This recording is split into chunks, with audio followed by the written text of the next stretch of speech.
A Guide to Floriography, or Why is it so hard to just say what you mean? What is flower language? I'm so glad you asked. All across the world, but particularly in the Victorian era, people apparently found it so difficult to express their feelings through words that they started using flowers. Different flowers and certain combinations of different flowers, and even different colour variations, were a way of communicating complex secret codes between those who knew what to look for. And I know you've heard it. Everyone knows that giving someone a dozen red roses is a sign of romantic love, and those who have been to any traditional weddings recently probably saw a plethora of vaguely dated white blooms adorning the tables. Sometimes these associations have meanings rooted in a deeper truth or story, and were often influenced by the ongoing study of colour theory. Colour and form, of course, being the most powerful tools in code making. Different cultures across the world have different flowers and different colours that are important to the peoples of that region. So it seems very human to not be able to say what the fuck you mean. I might love and respect the language of flowers in an artistic sense, but in an anxious sense, I do not understand how we got to a point where it is so impossible to employ clear communication that we started picking flowers about it. Bah. Anyway, we'll start with roses. Roses are associated with love for a variety of reasons depending on the culture, but their mythological connections to versions of both Aphrodite and Venus, the goddesses of love and romance, definitely solidify its place. But yellow. Did you know about yellow roses? The cheerier colour actually alters the meaning. Yellow roses are for your buds. So if you ever want to kiss your homies passionately on the mouth, present them with a bouquet of yellow roses. That way it's not gay, it's just bros being bros. Also in the category of love, we have chrysanthemums, pansies, and carnations. Mums were first bred and bloomed in Asia, making them culturally significant in Japan and China. You'll find a lot of art of them because of their sun-shaped heads or associations with Confucius, although they didn't always look like this. Victorians used them in bouquets to show love and loyalty, depending on the colour. Pansies are super cool. Also called heartsies, they look like little love hearts at the right angle, and are a big part of Shakespeare's A Midsummer Night's Dream, as the primary ingredient in Puck's love potion. Coercive as it is, pansies are such a cool love flower. Red carnations follow closely in the trend of passionate red flower mean passionate love, but carnations come in many distinct colours and accompanying distinct meanings. I cannot imagine how confusing this must have gotten for recipients not to get confused. Here are a few other meanings. White, purity or new starts. Okay, those make sense together. Pink, gratitude and humility. Alright, I can see that. Saying thank you can be humbling sometimes. Yellow, disappointment or friendship. Sometimes probably at the same time, I bet. You can see how this gets muddy, right? When I see lists like this in my books, I just want to shout, tell them you love them. Why do there have to be so many caveats and catch-alls to telling someone how you feel? And then we have green carnations. A symbol of pride and as a reference and in remembrance of Oscar Wilde, who was convicted and exiled for the crime of homosexuality. Following his death, green carnations are still used to show safety and mateship among the queer community. Yeah, that's probably kept some people safe. It's not always been possible to confess your love for someone.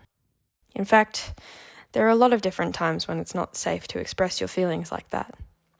Flowers like gum cistus, bog rosemary, and black mulberry pretty decisively mean the giver is in immediate danger. Sometimes it's a plea for help, and other times it's given in preparation for the emotions to come. It can't have been easy if the only safe form of expression was flowers. Anyway, more flowers. Some of my favourite rarities to find in floriography are when a feeling is so specific we need to branch out into sticks, weeds, and herbs just for fine-tuning. Hydrangeas. Specifically blue hydrangeas describe an apology from the giver. This feels a bit like a breakup text, right? Surely baby could have used their words. Basil signified hatred. And this is because of an association with basilisks and scorpions, so like a stingy, scaly flavour of hate.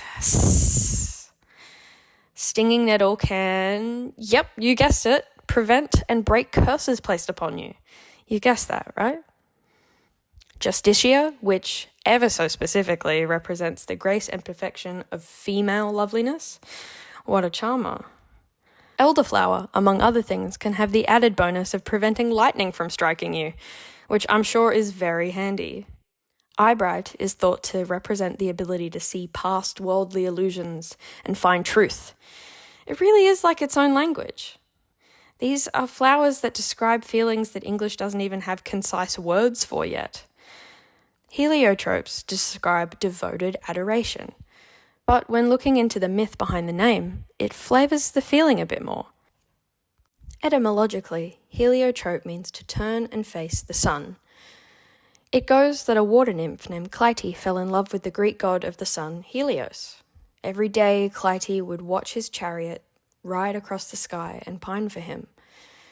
Eventually, her feelings contributed to her broken-hearted demise, and she became a flower. Even after her passing, her pale violet petals still turned to face the sun, watching his light stream over the horizon. Definitely gives the idea of devoted adoration, a punch you can't quite put into words. But I still think people should say what they mean. If few words don't work, then just use more. Clear communication, people. Like, it's so cool that these codes exist, but they must have been phased out for a reason. It's so much easier to just say what you mean. Though floriography still persists in pieces around the world. Of course it does. Florists must be recommending specific, meaningful flowers for special occasions every single day. Modern floriography helps us build on these symbols to solidify a legacy. I mean, in Australia, we all know what red poppies mean: remembrance and hope. World War I battlegrounds, blooming poppies grew into a symbol for remembrance. We learn at a very young age what Daffodil Day represents: renewal and new beginnings, as the Cancer Council use it as a trademark for cancer research and fundraising. And more recently, the sunflower, the bright and joyous flower used to help give neurodivergent and disabled people accessibility and priority. That's all pretty straightforward though, very far removed from the uptight mystery that is floriography. There are also many flowers and plants that have two totally unrelated or diametrically opposed meanings. Red carnations, as we've learned, can represent love, but can also speak to heartache. Hyacinths can mean jealousy or loveliness, depending on the colour, yellow and white respectively. And basil, despite its ties to lizardly disdain, can also be a symbol of trust and abundance. Raspberry flowers are a symbol of kindness, but also the ever-present threat of fertility, alongside figs, lilies, lotuses, peonies, and myrtle.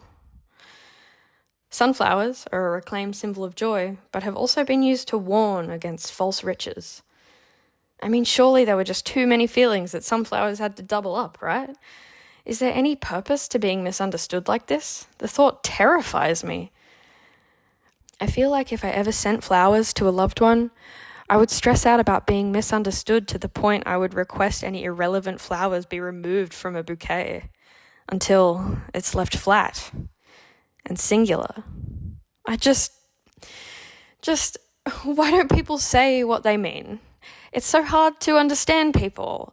What if they think I hate them? What if they think I'm flirting? What if they think I'm being sarcastic? What if they think I'm being sincere? What if